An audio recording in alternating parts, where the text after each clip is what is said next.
Fala, meu lindo!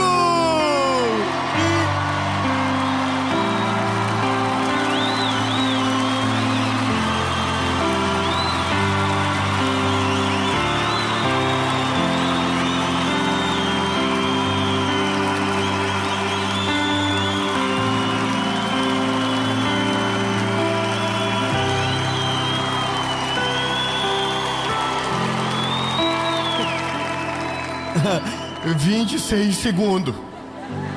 Vocês acabaram de bater o recorde.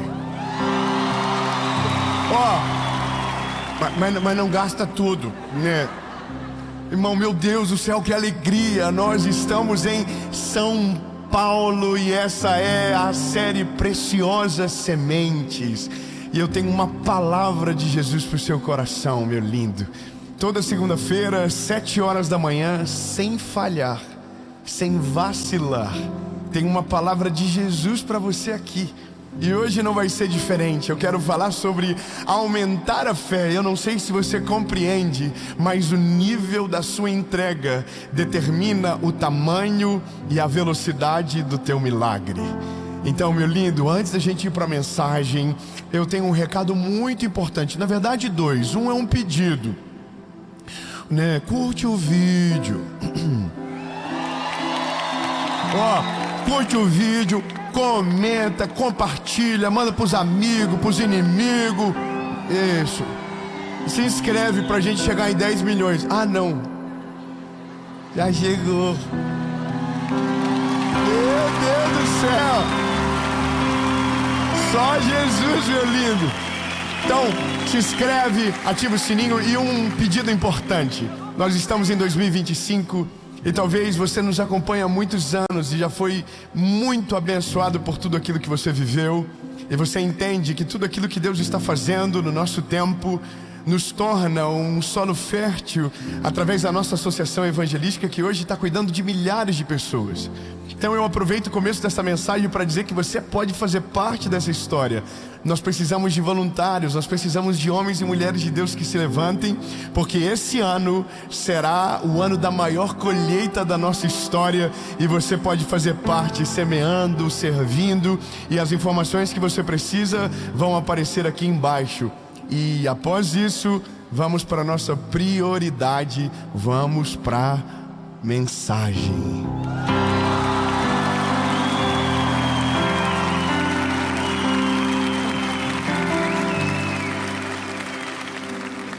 Olha, eu tenho um negócio. Você já ouviu alguém dizer que nós não podemos correr atrás das bênçãos do Senhor? E eu sei da onde nós saímos ou tiramos essa base. Ela é bíblica, ela é correta. A Bíblia diz que as bênçãos do Senhor nos perseguirão. Amém? Mas você sabe que tem bênção que persegue e não acha ninguém, né? Porque quando acha, não tem nenhuma preparação, não foi forjado, não passou pelo processo, fugiu no meio. Então a bênção até bate na porta, mas como ele não está preparado, ela vai embora e ela não fica. Agora, a perspectiva de hoje não é sobre o que te encontra, é sobre o que você se posiciona para viver o que Deus tem para você. É sobre sonhar de maneira absurda, grande, assustadora, a ponto de alguém olhar para você e dizer que você não é normal. 3, glória a Deus. Eu vou dizer de novo.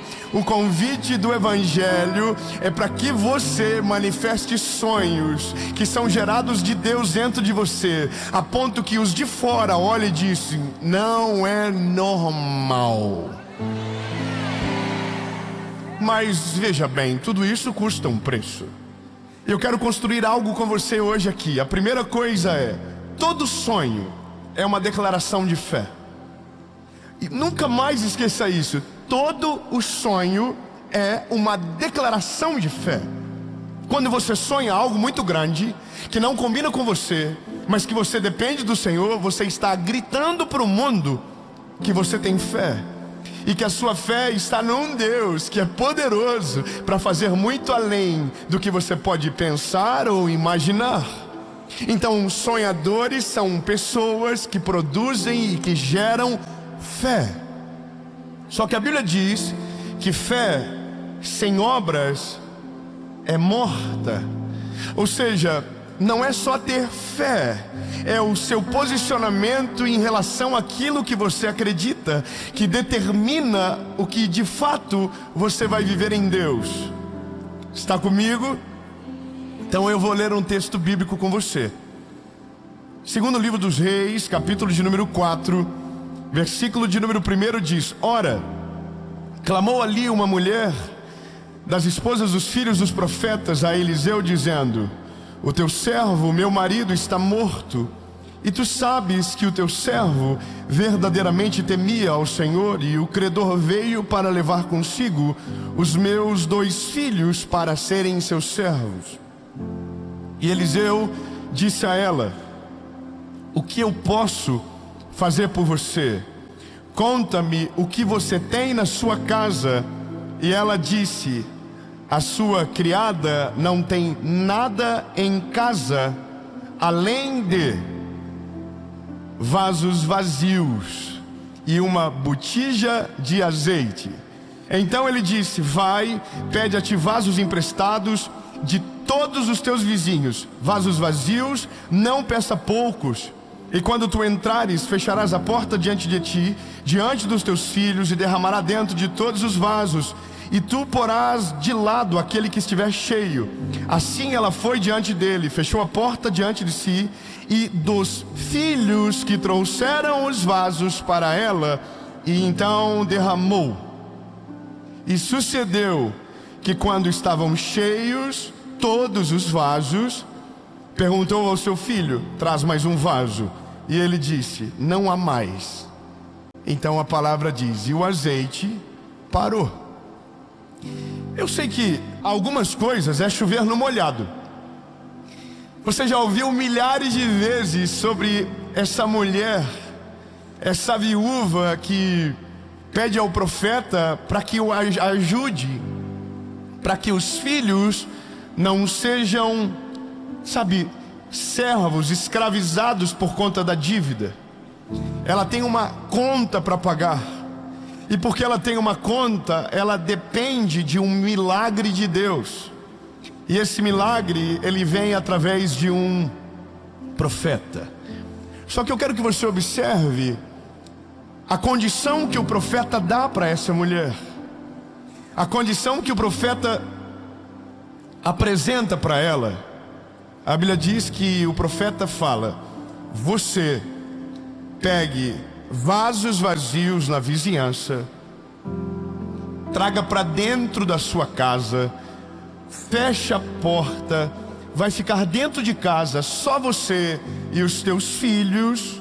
Então você vai deitar azeite dentro dos vasos. O que Deus está falando através do profeta é: a quantidade de vasos que você ter na sua casa vai determinar a quantidade de azeite que você vai ter com você. Ponto importante. Eu sei que todo mundo aqui é extremamente inteligente, mas pensa comigo: se você tem uma palavra sobre você que diz que a quantidade de vasos determinará a quantidade de azeite, a tua preocupação maior será qual? Seja sincero.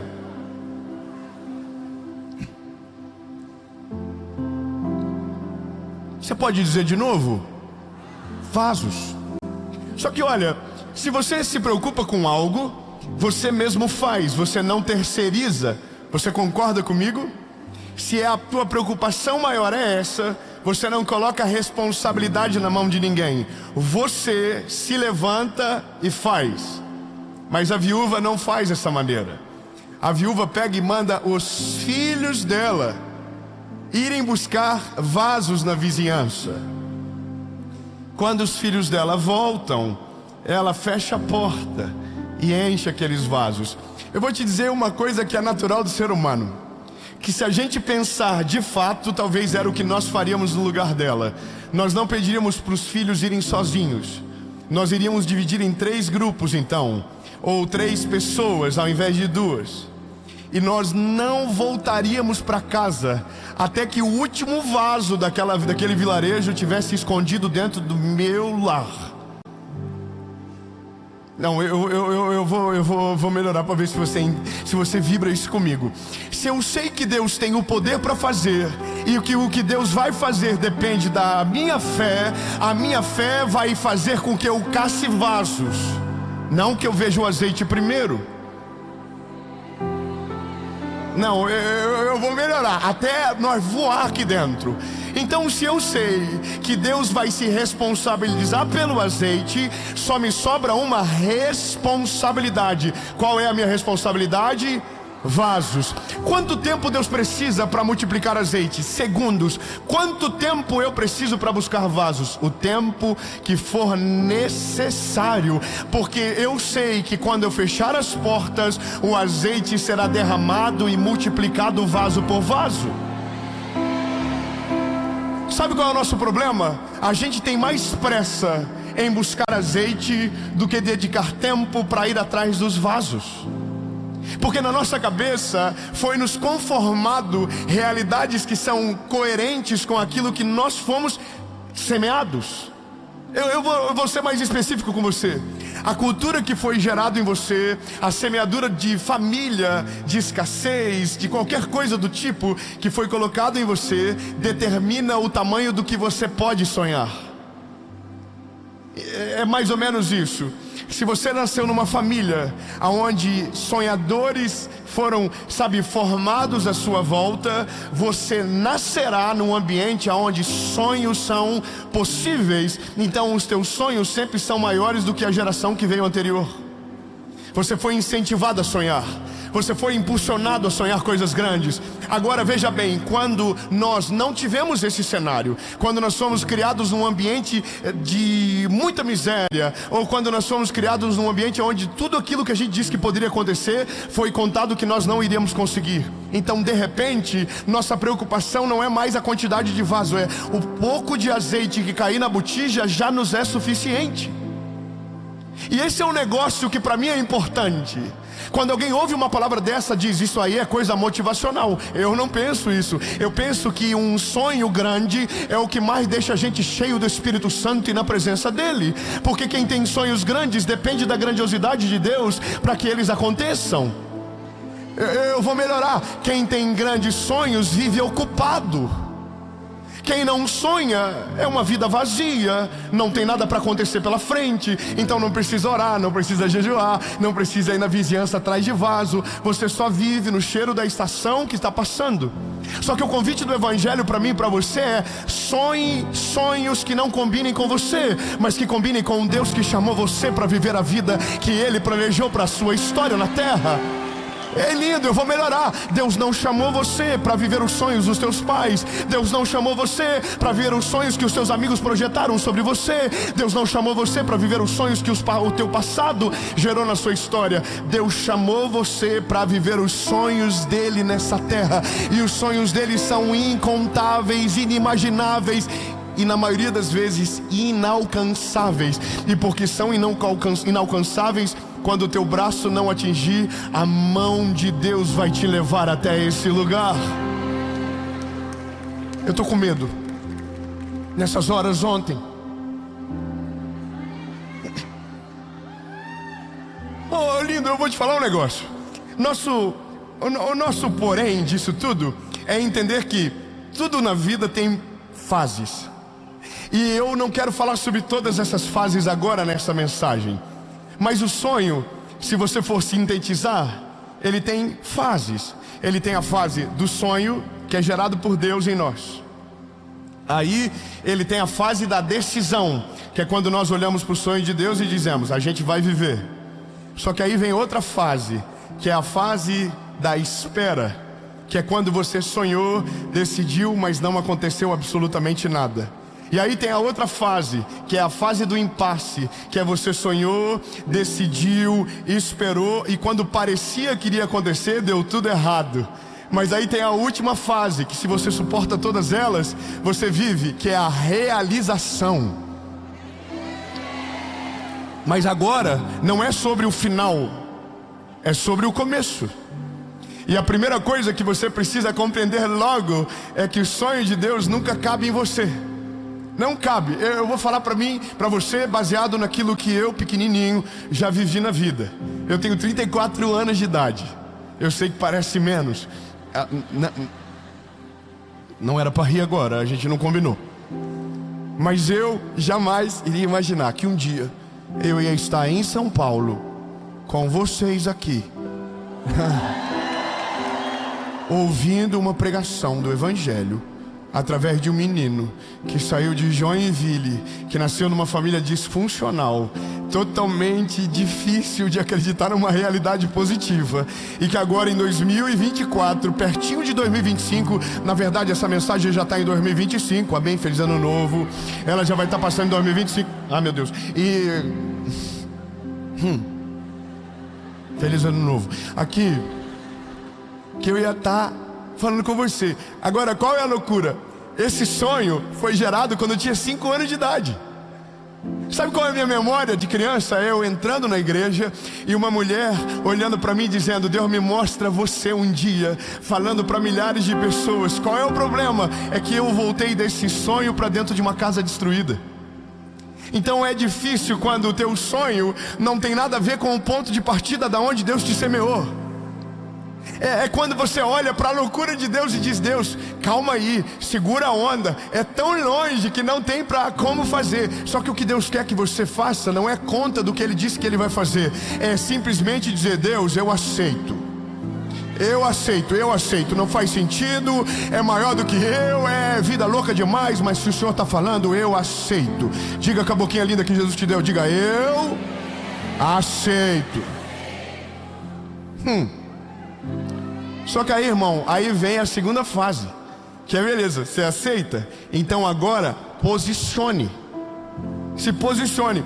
Ô viúva, então se você acredita que eu, o Senhor, posso fazer multiplicar o azeite da tua botija? Senhor, eu acredito. Pois então agora, sai daqui e se preocupa com os vasos, porque a quantidade de vasos que você trazer, eu vou encher de azeite. Só que aqui, lindo, é aqui que todos os nossos paradigmas começam a ser quebrados.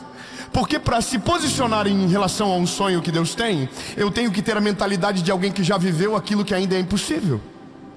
Eu vou ser mais específico. Eu não quero falar, eu vou falar de você. Você já viu que tem um negócio que só crente louco faz?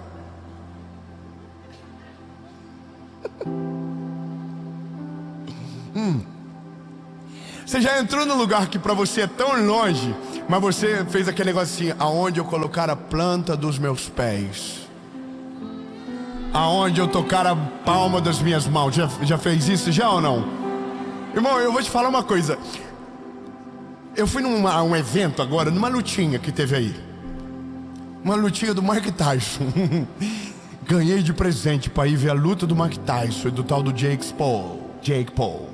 Irmão, dor de barriga, nervosismo, ansiedade, chegava tudo e não chegava a luta.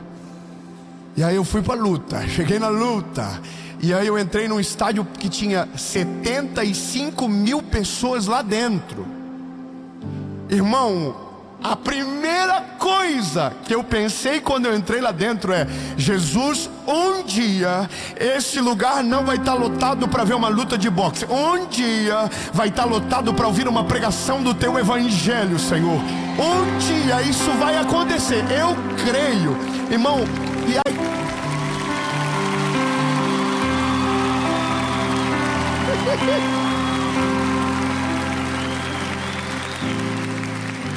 agora entenda, todo sonho é uma declaração de fé. No momento que eu estava dizendo, não estava dizendo: Deus, eu quero fazer, eu vou fazer, eu consigo, eu estou preparado. Não, eu estou dizendo: Deus, se tem alguém que tem o poder de fazer o rolê rolar, o nome é Jesus Cristo de Nazaré. Agora, eu só compreendo um negócio. Se eu creio que o sonho foi gerado do Senhor em mim, agora eu preciso crer que se Ele deu o sonho, Ele vai dar o caminho, Ele vai dar o recurso, Ele vai trazer as pessoas certas. E quando a gente vê, meu lindo, nós vai estar tudo lá no meio dos Estados Unidos dizendo: Hey guys, how are you? We have a message about Jesus for you. Você não entende? Só que aí que tá, Deus está olhando para mim e está dizendo: você crê que eu vou fazer? Prepara as botijas.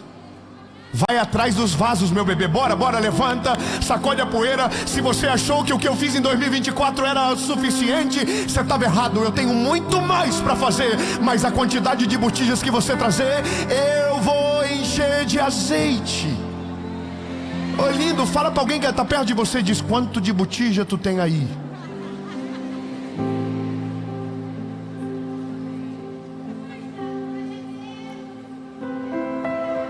O negócio é, a gente quer viver o que Deus tem, mas a gente não quer fazer o que nós podemos fazer. Porque a gente até diz: ai, nossa, que top, eu sonho que um dia Deus vai me dar uma casa nova. Você nunca saiu do bairro, irmão. Você nunca saiu do ônibus no meio do caminho para ver um bairro que Deus pode levar você para morar um dia. Você nunca fez isso.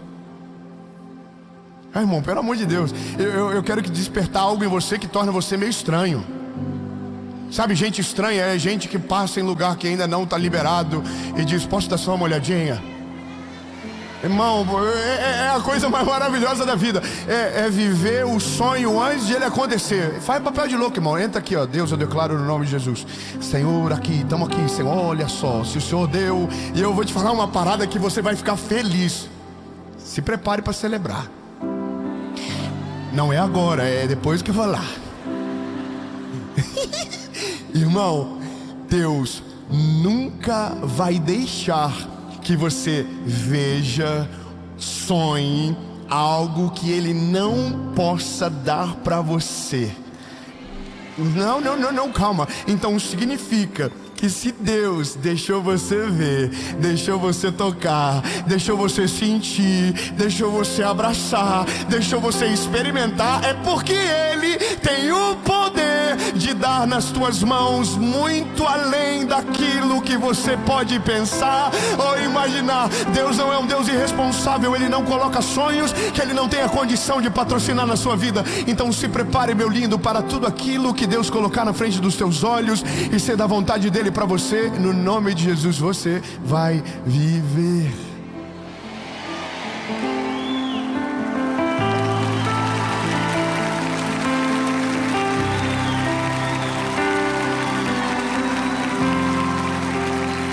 Vou te contar um negócio meu. Eu sempre fui apaixonado por carros. Sempre. Apaixonado. 4 rodas. Era uma revista que tinha, não sei se tem ainda, na minha época eu tinha todas as edições que meu tio dava pra mim. Uma vez eu colei nas paredes do meu quarto inteira todos os carros. Eu cortava, rebaixava os carros, fazia a rodinha por dentro da caixa de ar assim, rebaixava. Eu sempre fui apaixonado. Quando eu tinha 19 anos, sabe qual que era o maior sonho de carro que eu tinha? Um Ford Ka. Mas não é esse do novo, é aquele que é igual um sapinho assim. Um Ford Ka vermelho escuro, que um amigo do meu pai ligou para ele e disse: tenho para vender. Naquele dia eu disse: se eu tiver esse carro, oh my God, esqueça tudo. Porque os sonhos humanos, eles sempre estão conectados à nossa estação. Os sonhos de Deus não estão conectados à sua estação. Os sonhos de Deus estão conectados com aquilo que Ele já viu sobre o teu futuro. Meu Deus, 3 aleluia, não sei se você pegou. Então peraí, eu vou melhorar. Então David, você está dizendo que o que eu sonho sozinho é conectado à estação que eu estou vivendo? É. Então significa que o que eu sonho com Deus está conectado ao futuro que Ele já viu? É. Tá, eu vou melhorar. Então David, meu menino, então você está dizendo que se eu sonho sozinho, o meu sonho é pequeno, é fácil demais de resolver, não tem tanto processo para chegar e acontece rapidinho. É isso aí mesmo. Você quer velocidade? Foca no teu sonho. Só que Vai chegar um dia que você vai olhar para trás e o tempo já passou, e você vai dizer: eu deveria ter mirado mais alto, eu deveria ter confiado que Deus era comigo, eu deveria ter ouvido a voz de Deus, eu deveria ter me debruçado na palavra, eu devia ter buscado mais vasos. Então, lindo, o convite para você é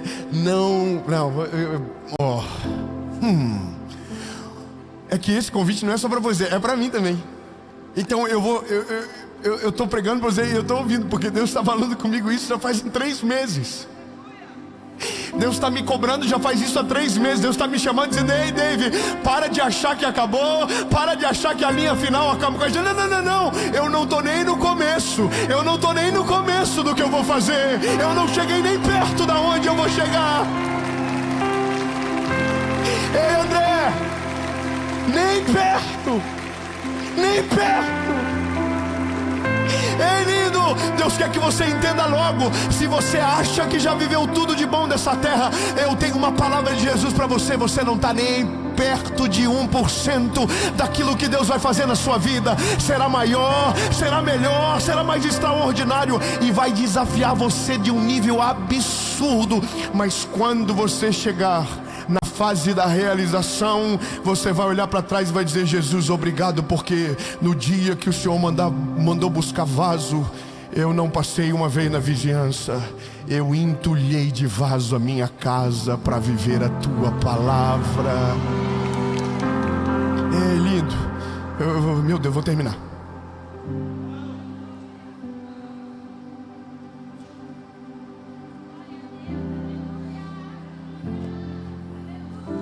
Então agora eu estou na fase com Deus assim: tá bom, Deus, você está deixando eu ver?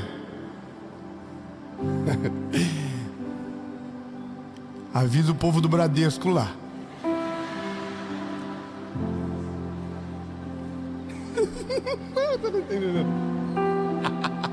Senhor Jesus, me livra do agiota. Manda as taxas baixas, Jesus. Dá as oportunidades, mostra o caminho. Sabe o que é maneiro? É que eu imagino Deus olhando pra gente. Porque quando Deus nos mostra um sonho, a primeira coisa que faz é consultar o saldo. Não, você não pegou. Irmão, vamos de novo. A primeira coisa que quando... Não, vamos, presta atenção, porque talvez isso aí é a nossa vida escritinha. Todo mundo é igual. Ninguém é diferente aqui não, irmão. Todo mundo é natural, ser humano. Deus mostra o sonho. A primeira coisa que a gente faz é consulta o saldo, visita o passado e olha para dentro de nós. O saldo, só o sangue de Jesus tem poder. O passado é nebuloso demais, e aqui dentro não há valor o suficiente para o sonho que Deus tem. Aí a gente diz: Deus, não tem dinheiro, não tem histórico na família, não há nada de bom em mim que possa fazer isso acontecer. Aí Deus desce e diz: ei, lindo, se preocupa com o vaso, porque o azeite é eu que vou derramar. Se preocupe com o natural, o extraordinário é eu que vou fazer. Faz a tua parte, se levanta, posiciona, que o milagre é comigo. Sabe qual é a graça do Evangelho? O brilho nos olhos que nos dá é saber que quando Jesus gerou o sonho, Ele já gerou todo o caminho do patrocínio. Não está entendendo? Eu vou melhorar. Deus, tem uma frase boa. Lembre-se, se Deus der o cavalo, Deus vai dar água para o cavalo. Não chegou. Eu vou te falar só uma coisa do ser humano. Um dia, alguém comprou um carro que bebe muito. Aí alguém chegou e disse: nossa, que lindo, pena que bebe demais. Aí esse alguém que comprou o carro disse: não vou dar nomes, se Deus deu o cavalo, não vai ser a água que vai ser o problema. Vou colocar isso de maneira espiritual agora. Deus nunca vai desamparar você com algo que Ele semeou dentro de você. A única coisa que Ele precisa que você faça é aceite que Deus vai fazer algo na sua vida. Aceite, primeiro aceite. Deus, eu creio que o Senhor vai fazer. Segundo, se posicione, faça a tua parte, levanta, esqueça o que os outros estão dizendo, foque na palavra e se prepare, porque não vai ser do dia para a noite. Vai ter tempo de espera, vai ter impasses, mas no dia da realização, a lágrima vai correr no teu rosto. Quem tiver à tua volta vai chorar e se alegrar junto com você. E aí você vai entender, de uma maneira simples e poderosa, que a coisa mais importante na vida é entender que o Deus que nos chamou não nos colocou na terra para uma vida miserável, para uma vida que nos dê vergonha. Não, Deus nos chamou para que enquanto esse tempo seja, mesmo que passageiro, mas seja extraordinário, seja poderoso, porque tem uma coisa que ninguém pode esquecer: todo sonho realizado glorifica o nome do Senhor. Chega de só os ímpios prosperarem. Está na hora dos justos se levantarem cheios do Espírito Santo, formar famílias saudáveis, construir histórias incríveis, para que o povo olhe e diga: o que esse homem tem? E aí alguém vai levantar no meio e vai dizer: nós não somos o segredo é o Senhor. Jesus, muito obrigado, Pai. Obrigado, Jesus, porque Tu é maravilhoso, perfeito em tudo que faz. Jesus, obrigado porque o Senhor semeou dentro de nós coisas que são muito maiores do que nós. Mas nós cremos e nos movemos em direção à Tua palavra, porque queremos viver exatamente a Tua vontade, Jesus. Mesmo que nos assuste, mesmo que seja grande demais, mas entendemos que o Senhor é conosco, nada vai nos faltar, no nome de Jesus, amém. Pequena reflexão: quem é mãe aqui, levante a mão. A mãe dos meninos que foram buscar vaso.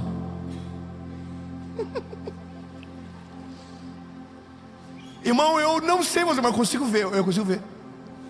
A mãe dos meninos está enchendo azeite, não está vendo os vasos. Top. Olha os boletos sendo pagos. Top.